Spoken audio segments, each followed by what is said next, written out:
ఆయన పేరు బాలమురళీ కృష్ణ. వంశనామం మంగళంపల్లి. పిన్న వయసులోనే కచేరీ చేయగలిగినందువల్ల మురళీకృష్ణ బాలమురళీకృష్ణ అన్న అన్వర్థనామంగా వ్యవహారంలోకి వచ్చింది.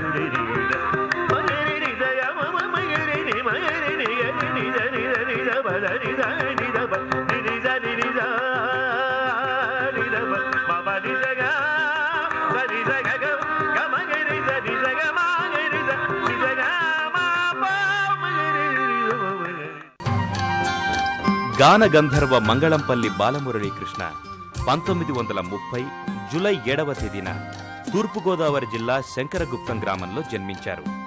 వీరి తల్లిదండ్రులు మంగళంపల్లి పట్టాభిరామయ్య, సూర్యకాంతమ్మ. అన్నపూర్ణను అర్ధాంగిగా స్వీకరించిన బాలమురళీకృష్ణకు 3 అమ్మాయిలు 3 అబ్బాయిలు సంతానం. తనను సంగీత ప్రపంచంలో సామ్రాట్టుగా నిలవడానికి దోహదపడ్డ గురువుగారు పారుపల్లి రామకృష్ణయ్యను తన స్ఫూర్తి ప్రదాతని చెప్తారు.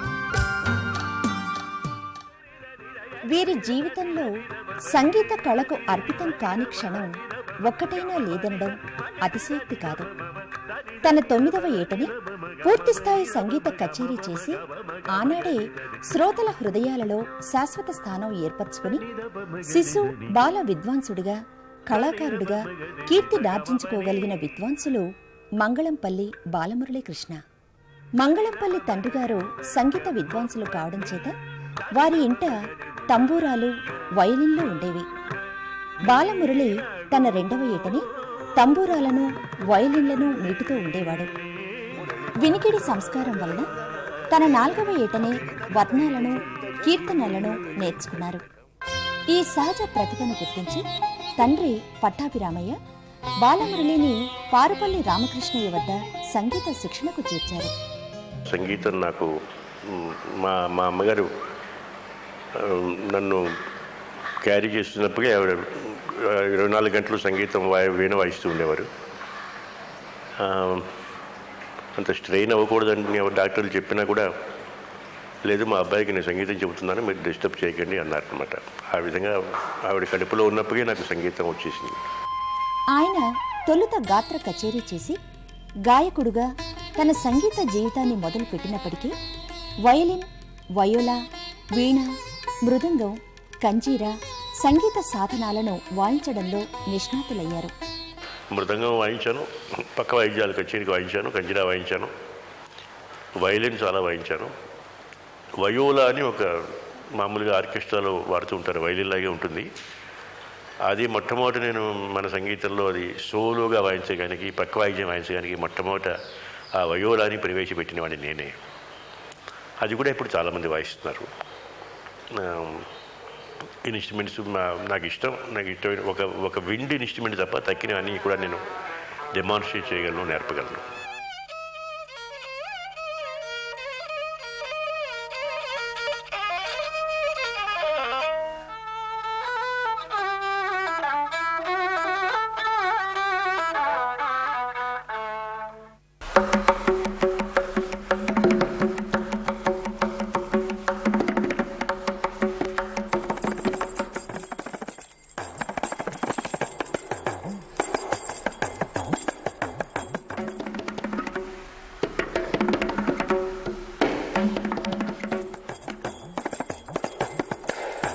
పదేళ్ల వయసైనా దాటకముందే బాలమురళి జిఎన్ బాలసుబ్రహ్మణ్యం, చిత్తూరు సుబ్రహ్మణ్య పిళ్ళై వంటి దిగ్ధంతులైన విద్వాంసుల పక్కన వయలిన్ వాద్యాన్ని వాయించారు. ఇంతేకాకుండా తన 14వ ఏట 1944లో కర్ణాటక సంగీతానికి భీష్మ పితామహుడని చెప్పదగిన అరియక్కుడి రామానుజ అయ్యంగార్ మచిలీపట్నంలో చేసిన కచేరీలో వయలిన్ పక్కవాద్యం వాయించి సంగీత చరిత్రలో బాలమురళి శాశ్వత కీర్తిని, స్థానాన్ని సంపాదించుకున్నారు. మంగళంపల్లి కర్ణాటక శాస్త్రీయ సంగీత విద్వాంసుడైనప్పటికీ లలిత సంగీత విభాగం కొత్త సొగసులు తొడుగుకునేలా కృషి చేశారు. 1963లో ఆకాశవాణి కేంద్ర ప్రొడ్యూసర్గా నియమితులవడంతో బాలమురళీ కృష్ణ చెన్నై నగరానికి సంగీత దూతగా ఆంధ్రప్రదేశ్ నుంచి వెళ్లారు. మహా విద్వాంసులున్న తమిళ రాష్ట్రంలో బాలమురళీ కృష్ణ వారందరినీ మించి వెలిగిపోయారు. ఆ రోజుల్లో రేడియోలో పనిచేయడం అంటే ఒక అదృష్టంగా భావించేటువంటి రోజులు. అది ఒక టెంపుల్గా మేము అనుకునేవాళ్ళం, ఒక సంగీతానికి ఒక ఆలయంగా అనుకునేవాళ్ళం. అప్పుడు అందరికీ స్టేషన్ డైరెక్టర్స్కి వాళ్ళకంత పవర్స్ ఉండేవి. మాకు కూడా ప్రొడ్యూసర్స్ అనే పోస్ట్ ఒకటి క్రియేట్ చేసి నన్ను ఫస్ట్ ప్రొడ్యూసర్గా వేశారు ఇండియాలో. మాకు పవర్స్ ఉండేవి, మేము డెసిషన్స్ తీసుకోవచ్చును, మేము ఇంప్లిమెంట్ చేయగలం. ఈ రోజుల్లో కంటే ఆ రోజుల్లో పవర్స్ ఎక్కువ ఉన్నాయి. అందువల్ల మేము పాటగాళ్ళు చేస్తే మా రేడియో ఆర్టిస్ట్ చాలామంది చాలా పెద్ద చోట్లకి వెళ్ళి గౌరవంగా కచేరీలు చేస్తున్నారు అని సంతోషించేవాళ్ళు. కానీ ఆ రోజుల్లో ఇక్కడ పని చేయకుండా వెళ్ళిపోతున్నారు అనేవాళ్ళు కాదు. మేము పని చేయకుండా వెళ్ళేవాళ్ళం కాదు, పని చేస్తూ ఉండేవాళ్ళం, వెళ్ళేవాళ్ళం. అనవసరంగా అన్నీ ఏదో కచేరీ ఎవరు పిలిస్తే వాళ్ళు వెళ్ళి ఏవి ఇస్తే తీసుకుని అలాగే గౌరవానికి తక్కువగా మేము ఎప్పుడు చేయలేదు. మేము ఎక్కడన్నా పాడినారంటే అది నేను పనిచేస్తున్న మాతృ సంస్థకి గౌరవంగా ఉండాలి అనేటువంటి ఉద్దేశంతో ఆ రకమైనటువంటి కచేరీలు ఒప్పుకునేవాళ్ళం. బాలమురళి సృజనశీలానికి ఉద్యోగం ఆటంకం కావడంతో 1964లో దానికి రాజీనామా ఇచ్చి స్వతంత్రుడిగా చెన్నై నగరంలో స్థిరపడ్డారు. 1985 నుంచి కచేరీలు చేయటం మానివేసిన బాలమురళి ఆకాశవాణి కేంద్రాల ద్వారా సంగీతాభిమానులకు తన గళ మాధుర్యాన్ని పంచటం మాత్రం మానుకోలేదు. మంగళంపల్లి ఎంతటి సంగీత విద్వాంసులు, అంతటి వాగ్గేయకారులు కూడా.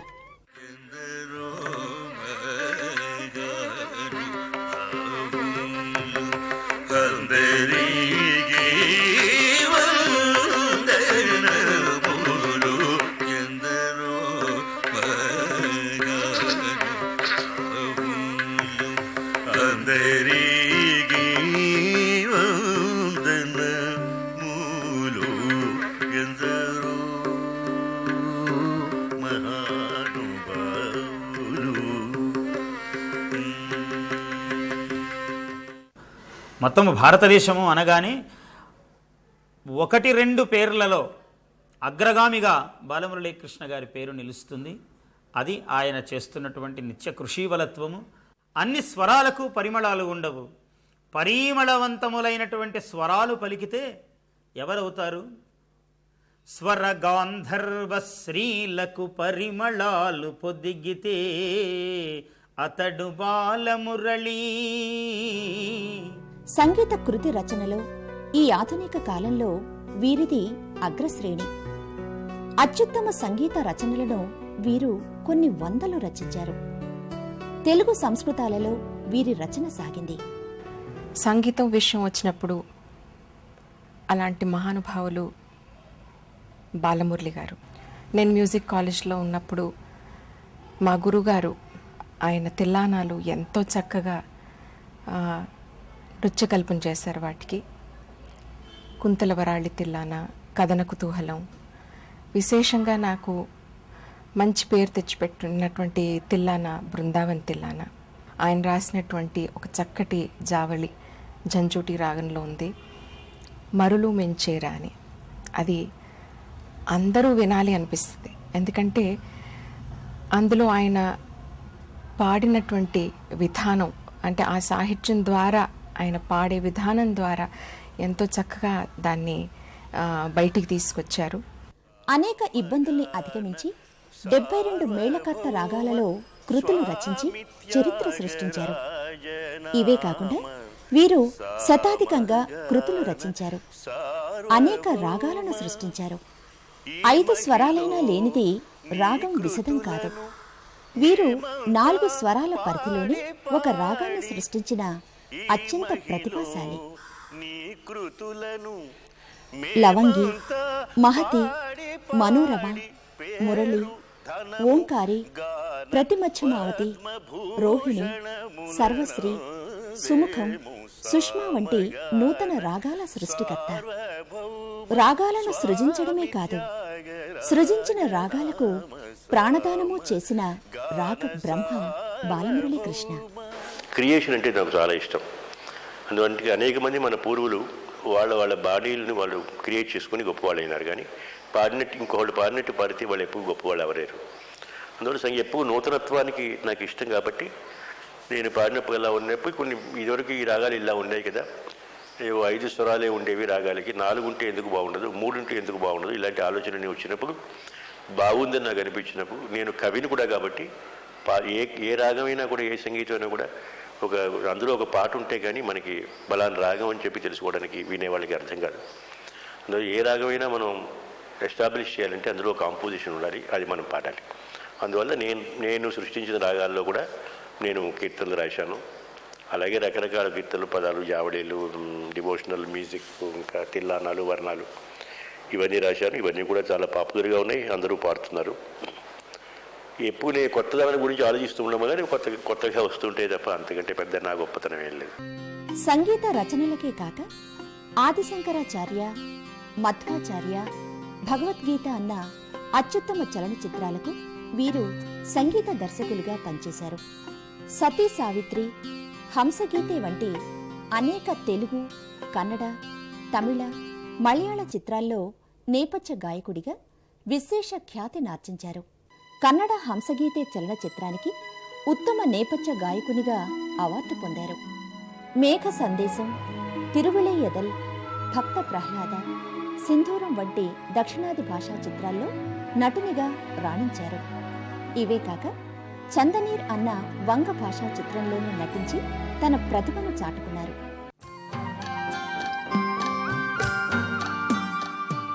శాస్త్రీయ సంగీతంలో తనకంటూ ఓ ప్రత్యేకతను ఏర్పరచుకున్న బాలమురళి తాను కోరుకోకుండానే అందివచ్చిన పదవులు ఎన్నో ఉన్నాయి. 1952లో విజయవాడ ఆకాశవాణి కేంద్ర అధికారిగా పదవీ బాధ్యతలు చేపట్టారు. తరువాత 1960లో విజయవాడ సంగీత కళాశాల ప్రిన్సిపాల్గా సేవలందించారు. బాలమురళిని ఆంధ్రప్రదేశ్ ప్రభుత్వం 1981లో ఆస్థాన సంగీత విద్వాంసులుగా నియమించింది. 1983లో వరల్డ్ హెల్త్ సర్వీస్ మెంబర్గా ఎన్నికైన బాలమురళి 2000 సంవత్సరం నుండి ఆంధ్రప్రదేశ్ సాంస్కృతిక వ్యవహారాల సలహాదారునిగా కొనసాగుతున్నారు. బాలమురళి సంగీతంలో అనేక ప్రయోగాలు చేశారు. కర్ణాటక సంగీత విద్వాంసులే అయినప్పటికీ వీరికి తెలియని హిందుస్థానీ సంగీత మర్మాలు లేవని అంటే అతిశయోక్తి కాదు. భారతీయ సంగీతం అన్న మహా ఆదర్శం వైపుకి వీరు సంగీతాన్ని పరిణమింపజేస్తున్నారు. కర్ణాటక సంగీతం అనేది ఏం లేదు. సంగీతంలో శాస్త్రీయంగా ఒక భక్తి సంగీతం, మన పూర్వులు రచించినటువంటి త్యాగరాజు మొదటి వారు రాసిన పాటల్ని మనం కర్ణాటక సంగీతం అంటున్నాం. కానీ కర్ణాటక సంగీతం అనే పేరు కానీ, హిందుస్థానీ సంగీతం అనే పేరు కానీ ఈ మధ్య వచ్చిన కాలంలో వచ్చినవే తప్ప త్యాగరాజు కీర్తనలో ఎక్కడ ఆయన కర్ణాటక సంగీతం పాడామని చెప్పలేదు. తాన్సేన్ పాడినప్పుడు హిందుస్థానీ సంగీతం పాడుతున్నామని చెప్పలేదు. అవన్నీ మనం పెట్టుకున్న పేర్లు, రకరకాల పేర్లు మనం మార్చేస్తూ ఉంటాం, పెట్టుకుంటూ ఉంటాం, అంతే తప్ప కర్ణాటక సంగీతం అని చెవికి ఇంపుగా ఉండే సంగీతానికి కర్ణాటక సంగీతం అని పేరు. కర్ణాహ అటతి ఇతి, ఏ పాట మీకు చెవికి ఇంపుగా ఉందో అదంతా కర్ణాటక సంగీతమే. కర్ణాటక సంగీతంలో అనే పేరు ఎందుకు వచ్చిందంటే దక్షిణ భారతీయ సంగీతంలో ఉండేటువంటి సంగీతం యొక్క పునాది ప్రపంచంలో అన్ని సంగీతాలకి పునాది అనమాట. దక్షిణ భారతీయ సంగీతం పూర్తిగా తెలుసుకుంటే ప్రపంచంలో ఏ సంగీతమైనా మనం ఈజీగా అర్థం చేసుకుని పాడడానికి వీలవుతుంది. ఇది తెలుసుకోకపోతే, ఇది తెలుసుకోవడం తక్కువ అవడం వలన ఇతర దేశాల్లో ఉన్నటువంటి సంగీత పాఠకులు మన పాట పాడడానికి చాలా కష్టపడవలసి వస్తుంది. మంగళంపల్లి బాలమురళీ కృష్ణ గారు అసాధారణ ప్రతిభాశాలి, ఆబాల్య గాయకుడు. కర్ణాటక సంగీతం అనే పదం ఉచ్చరించగానే మన కళ్ళ ముందు నిలువెత్తుగా సాక్షాత్కరించే మూర్తి బాలమురళీ కృష్ణ గారిది. కర్ణాటక సంగీతంలో అన్నమయ్య మొట్టమొదటి వాగ్గేయకారుడు. ఔత్తరాహ సంగీత గాయకులతో కూడా ఆయన ఢీకొని చాలా అలవోకగా గానం చేసేవాడు. ప్రముఖ హిందుస్థానీ సంగీత సామ్రాట్టులు భీమ్సేన్ జోషి, కిషోర్ అమోన్కర్లతో కలిసి హిందుస్థానీ యుగళ కచేరీలను నిర్వహించారు. రవీంద్ర సంగీతము పాడారు. పాశ్చాత్య వాద్యమైన వయోలాను వీరు కర్ణాటక శాఖలోకి తెచ్చి దాన్ని భారతీకరించారు.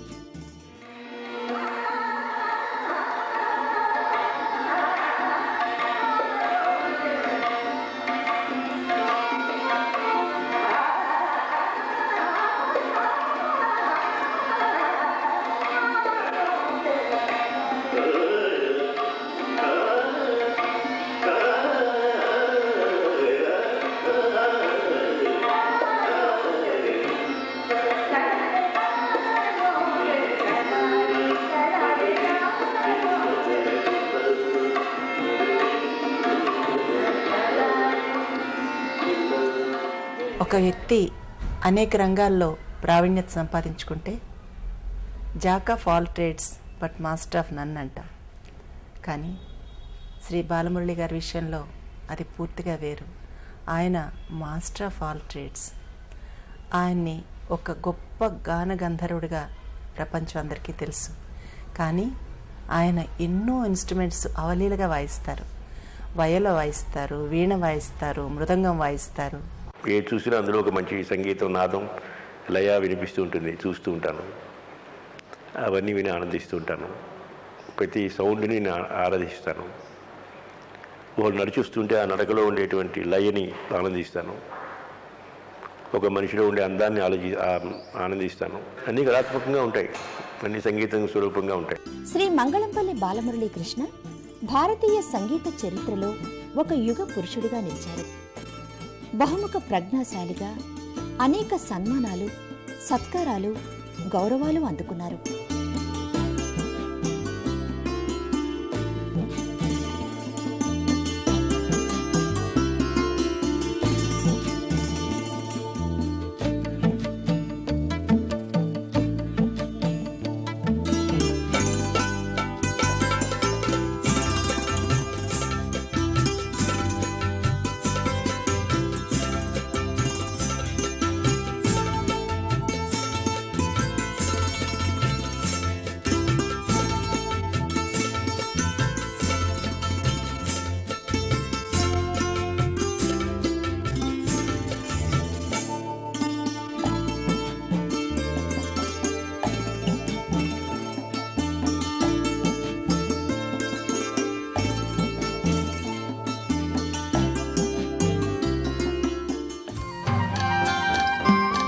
సంగీత ప్రస్థానంలో అలుపెరగని కృషి చేసిన బాలమురళి 1943లో గాన సుధాకర బిరుదాంకితులయ్యారు.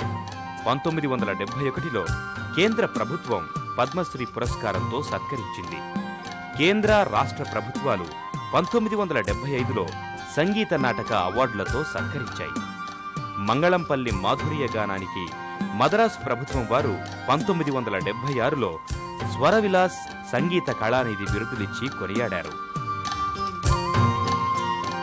1980లో రాజ్యలక్ష్మి ఫౌండేషన్ అవార్డు అందుకున్న బాలమురళి 1990లో లయన్స్ క్లబ్ వారి గంధర్వగాన విశారద సత్కారాన్ని పొందారు. 1991లో కేంద్ర ప్రభుత్వం పద్మవిభూషణ్తో సత్కరించింది. అదే సంవత్సరం అభినవ త్యాగరాయ బిరుదాన్ని అందుకున్నారు. అవార్డు ఇచ్చినప్పుడల్లా మనం ఆ అవార్డు యొక్క గౌరవాన్ని నిలబెట్టుకోవాలి. ఇంతకంటే పెద్ద అవార్డు ఒకవేళ వస్తుందేమో, వస్తే దానికి ఇదేమిటిరా వీడికి అవార్డు ఇచ్చారని అనుకోకుండా ఈ అవార్డు ఇవ్వడం, ఈ అవార్డుకే గౌరవం ఆయనకి ఇవ్వడం అనేటువంటి స్థితిలోకి మనం ఎదగాలి, మనం అభివృద్ధి చేసుకోవాలి ఈ సంగీతాన్ని అనేటువంటిది నాలో ఎప్పుడూ పెరుగుతూ ఉంటుంది. ప్రతిభాశాలి బాలమురళీ కృష్ణ గారు కేవలం ఒక కళాకారుడుగానే కాకుండా సహృదయుడైన మంచి స్నేహితుడిగా కూడా నాకు ఆయన ఉండడం ఎంతో నా అదృష్టం అని భావిస్తున్నాను. ఆయన సలహాదారుడిగా వచ్చి కొద్ది కాలమే అయినా ఎన్నో రకాల మంచి మంచి ప్రాజెక్టులు ప్రస్తావించారు. ఆయన తలుచుకున్న దాంట్లో కొద్ది భాగమైనా చేయగలిగితే మనం సంగీత శాస్త్రానికి, సంగీత పాఠకులకి, సంగీతంలో అభిరుచి కలిగిన వాళ్ళకి కూడా, ప్రజలకి ఎంతో సేవ చేసిన వాళ్ళు అవుతామని నాకు నమ్మకం ఉంది. మంచి ధ్యేయాలు పెట్టుకోవాలి, తలుచుకున్నది కృషి ద్వారా, పట్టుదల ద్వారా సాధించాలి అని ఆయన్ని చూసి ఈ తరం వాళ్ళు, ప్రత్యేకంగా యువకులు స్ఫూర్తి చెందగలరని చెప్పి నాకు నమ్మకం ఉంది. ఈనాడు ఈనాడు ఏనాడు ఏనాడు ఈ రేడు భువనాలు ఈ రేడు భువనాలు ఈనాడు ఏనాడు ఈనాడు ఏనాడు ఈ రేడు భువనాలు ఈ రేడు భువనాలు తేనైన మురళి తేనైన మురళి గాన మాధుర్యేలు గాన మాధుర్యేలు. భారతీయులంతా గర్వించాల్సిన మహా విద్వాంసుడు, వాగ్గేయకారుడు మంగళంపల్లి. నేను ఏ రంగంలో ప్రయోగించినా నాకు అందులో సక్సెస్ వచ్చింది, కానీ ఇందులో కూడా ఒక నిరుత్సాహం రాలేదు. ఉన్ననాడు సంగీత ఆరాధన చేసుకోవడం ఏం జరిగినా మనం అనుభవించాలి. మంచి వచ్చినా అనుభవించాలి, చెగి వచ్చినా అనుభవించాలి. ఇంతమంది విని ఆనందించబడలేని ఇంతమంది యొక్క ప్రేమ నా మీద ఉండబట్టే నేను ఈ స్థితికి వచ్చాను. వాళ్ళని ఎప్పుడు తలుచుకుంటూ ఉంటాను, వాళ్ళని ఎప్పుడు కృతజ్ఞుడిగా ఉంటాను. వాళ్ళతో అది నేను ఎప్పుడు మర్చిపోను. సంగీతంలో నూతన ఒరవడ్లను సృష్టించిన మంగళంపల్లి సంగీతం వినడం అంటే అభిరుచిని కనబరుస్తారు. యాక్షన్ సినిమాలు చూడడానికి ఆసక్తి చూపిస్తారు. పాత సంగీత రికార్డులను భద్రపరచడం తన అభిలాష అంటారు. వర్ణాల్లో లేత రంగుల్ని ప్రేమిస్తారు. వంటకాల్లో శాకాహారాన్ని ఇష్టంగా తీసుకుంటారు. ఉత్తరాదిన 3 నదులు గంగ, యమున, సరస్వతులు పారి సంగమించి త్రివేణి సంగమం అయింది. భారతీయ సంగీత త్రివేణిలో కనిపించే పుంభావ సరస్వతి శ్రీ మంగళంపల్లి బాలమురళీ కృష్ణ. ఆయన జీవితం భావి భారత సంగీతజ్ఞులకు మార్గదర్శకం.